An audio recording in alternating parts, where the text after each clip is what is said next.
हमारे चैनल को सब्सक्राइब करें, बेल आइकन को क्लिक करें, सभी के साथ शेयर करें।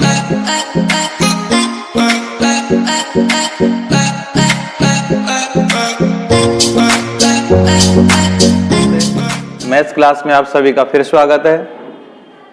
अब अपन नई विधि लेकर के फिर द्विघात समीकरण को हल करने के लिए उपस्थित हुए हैं। अब की बार अपनी जो एक्सरसाइज है वो है 3.4। पिछली वीडियो में मैंने क्वेश्चन भी बताए थे और उससे पिछली वीडियो में मैंने पूर्ण वर्ग बनाने की विधि बताई थी। एक बार उसको मैं सरसरी तौर से आपको फिर बता देता हूं कि अब की बार जो द्विघात समीकरण को हल करना है उस विधि का नाम दिया हुआ है कि पूर्ण वर्ग बनाने की विधि द्वारा निम्न द्विघात समीकरण को हल कीजिए। अब पूर्ण वर्ग कैसे बनाते हैं, पिछले वीडियो को आप जरूर देखें, उसमें पूर्ण वर्ग बनाने की विधि बताई हुई है और उसी के साथ मूलों की प्रकृति की पहचान करने का नियम भी बताया है। तो उसको आप देखेंगे तो आगे की प्रश्नावलियां क्लियर होती चलेंगी। पूर्ण वर्ग बनाने के लिए देखो हमें कुछ स्टेप तय करने होते हैं। शॉर्ट में बता देता हूं एक बार। सबसे पहला काम, एक्स स्क्वायर व एक्स के पदों को बाएं पक्ष में तथा अचर पद को दाएं पक्ष में लिखें, यानी पक्षांतरण करें। पहला काम यह करना है। दूसरे नंबर पर हमें क्या करना है, एक्स स्क्वायर के गुणांक का दोनों पक्षों में भाग दें, दोनों पक्षों में भाग दें तो हमें समीकरण नंबर 1 प्राप्त हो जाएगा। अब तीसरा जो नियम है वो सबसे इंपॉर्टेंट है। सबसे पहले हम समीकरण 1 में x का गुणांक देखेंगे क्या है, उसको यहां नोट कर देंगे। जो ये गुणांक आएगा उसका अपन आधा करेंगे, आधे का मतलब 2 का भाग दे देंगे। फिर जो ये आधा करने पर जो संख्या मिलेगी उसका वर्ग करेंगे, वर्ग का मतलब उसी संख्या को उसी से गुणा कर देंगे तो हमें एक वर्ग संख्या प्राप्त हो जाएगी। अब ये प्राप्त वर्ग संख्या समीकरण 1 के दोनों पक्षों में जोड़ेंगे, दोनों पक्षों में जोड़ेंगे। जैसे ही अपन दोनों पक्षों में जोड़ते हैं समीकरण 1 का बायां पक्ष पूर्ण वर्ग बन जाता है और फिर हम वर्गमूल विधि से उसको हल कर देंगे, वर्गमूल विधि से हल कर देंगे। इस प्रकार से ये स्टेप है जो ये चलेगी तो अपन इस क्वेश्चन को करेंगे। तो देखिए मैं 3.4 का जो पहला क्वेश्चन है उस पहले क्वेश्चन के अंदर इसी विधि से हल करवाए हैं। 7 क्वेश्चन है तो उसका मैं पहला क्वेश्चन ले रहा हूं और पहला क्वेश्चन देखो मैं यहां नोट कर रहा हूं, 3x square minus 5x plus 2 बराबर 0। देखिए ये क्वेश्चन हम पहले भी कर चुके हैं गुणनखंड विधि से, लेकिन अब हम इसे गुणनखंड विधि से नहीं करना है। अब इसमें नियम दिया है कि पूर्ण वर्ग बना करके हल करें। पूर्ण वर्ग के मैं नियम वापस रिपीट कर रहा हूं। जो भी आपको द्विघात समीकरण दिया होगा उसमें पहले नंबर पर एक्स स्क्वायर व एक्स के पदों को बाएं पक्ष में लिखेंगे और अचर पद को दाएं पक्ष में, यानी पक्षांतरण करेंगे। फिर एक्स स्क्वायर के गुणांक का दोनों पक्षों में भाग देंगे तो हमें समीकरण 1 प्राप्त होगा। तीसरे नंबर पर x का गुणांक लिखेंगे, उसका आधा करेंगे, उसका वर्ग करेंगे। जो वर्ग प्राप्त संख्या हमारे पास होगी उसको समीकरण 1 के दोनों पक्षों में लिखेंगे। समीकरण 1 का बायां पक्ष पूर्ण वर्ग हो जाएगा और फिर वर्गमूल विधि से इसको हल कर लेंगे। आप जब इसको हल करें तो ये नियम एक बार आप कॉपी में साइड में लिख लें ताकि देख देख करके आप हल कर सकें। वैसे 1-2 बार इसका अभ्यास करेंगे याद हो जाएगा। अब मैं नियमों के साथ इसको देखो आगे बढ़ा रहा हूं। क्रमबद्ध तरीके से इसको हल करेंगे तो ये होता हुआ चलेगा। सबसे पहला नियम मैंने क्या बताया कि एक्स स्क्वायर व एक्स के पद को बाएं पक्ष में और अचर पद को दाएं पक्ष में ले जाएं। इसका मतलब हमें करना है पक्षांतरण करने पर। तो पक्षांतरण करेंगे तो ये होगा 3x स्क्वायर माइनस 5x बराबर प्लस 2 को उधर ले जाते ही हो जाएगा माइनस का 2। पहला काम हो गया। दूसरा नियम मैंने बताया कि अक्ष स्क्वायर का गुणांक, तो ध्यान देखो अक्ष स्क्वायर का गुणांक 3 है, इस 3 का दोनों पक्षों में भाग देंगे, यानी इसमें 3 संख्याएं हैं, तीनों में भाग देंगे, तीनों पदों में। तो मैं यहां लिख देता हूं 3 का दोनों पक्षों में भाग देने पर, भाग देते हैं। देखिए पहले भाग देंगे 3x स्क्वायर में 3 का भाग दें, माइनस 5x में 3 का भाग दें, बराबर -2 में भी 3 का भाग दें। 3 से ये 3 कट जाएगा, तो अपने पास यहां बचेगा x स्क्वायर माइनस, इसको देखो मैं गुणांक में लिखता हूं 5/3 इंटू एक्स बराबर -2/3। इसको देना है समीकरण नंबर 1, यानी समीकरण 1 उसके लगेगा जिसमें x स्क्वायर का गुणांक 1 होगा। अब जो मैंने तीसरा नियम बताया वो देखो 3 चीजें इसमें लिखेंगे। सबसे पहले लिखेंगे x का गुणांक, यानी अक्ष से गुणा होने वाला अंक। आप चिन्ह के साथ भी लिख सकते हैं, बिना चिन्ह के भी लिख सकते हैं, तो बिना चिन्ह के ठीक रहेगा। एक बार ऐसे लिख दें 5/3, ये x का गुणांक हो गया।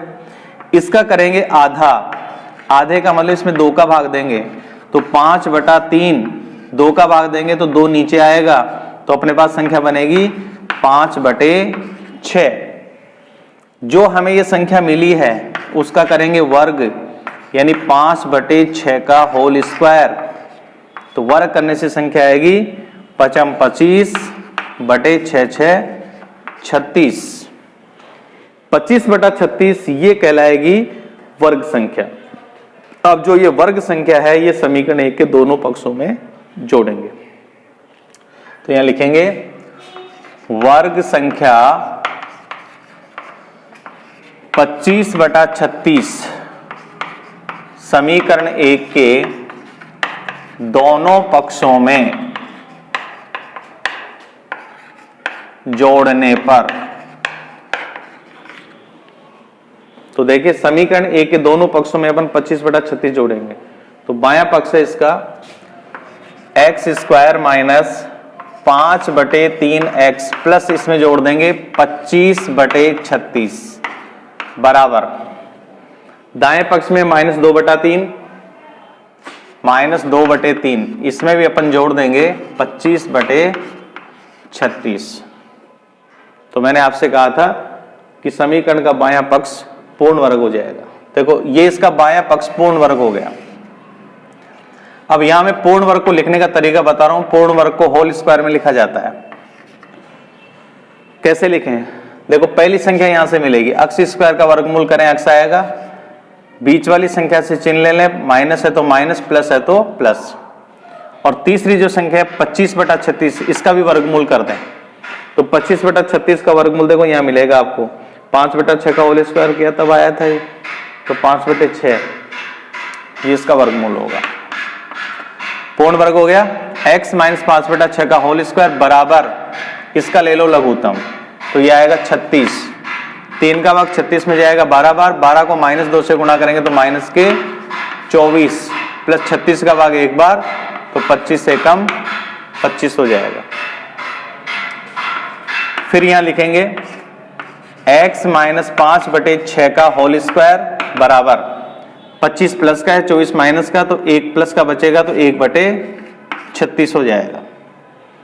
अब देखिए यहां से होल स्क्वायर है, ये होल स्क्वायर हटेगा तो आगे वाली संख्या पर अंडर रूट लगेगा, यानी वर्गमूल करना है। तो x माइनस 5/6 बराबर हो जाएगा 1/36 का अंडर रूट।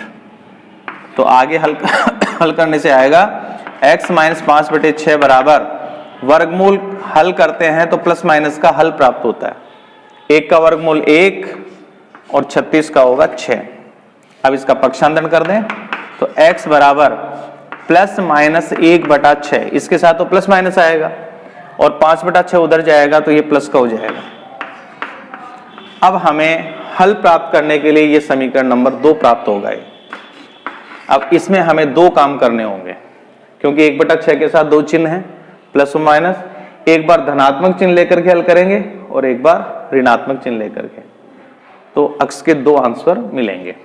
तो देखो मैं यहां लिख देता हूं धनात्मक चिन्ह लेने पर। धनात्मक देखो 1/6 का ही लिया जाएगा, ये तो प्लस का ही रहेगा आगे। तो x बराबर देखो क्या आएगा,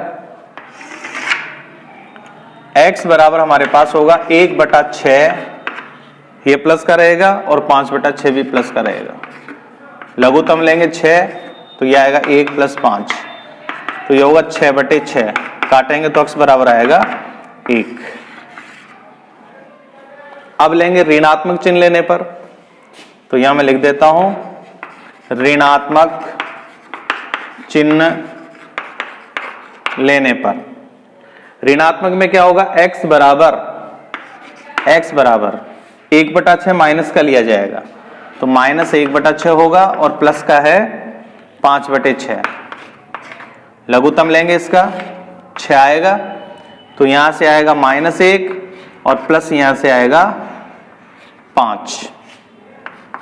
5 प्लस के हैं, -1 है तो प्लस के 4 बचेंगे, 4/6, 2 से काट दो, 2 दूनी 4, 2 3 6, यानी x का मान हमारे पास आएगा 2/3। इस प्रकार हमारे पास दो आंसर आएंगे, एक x बराबर 1 और एक x बराबर 2/3।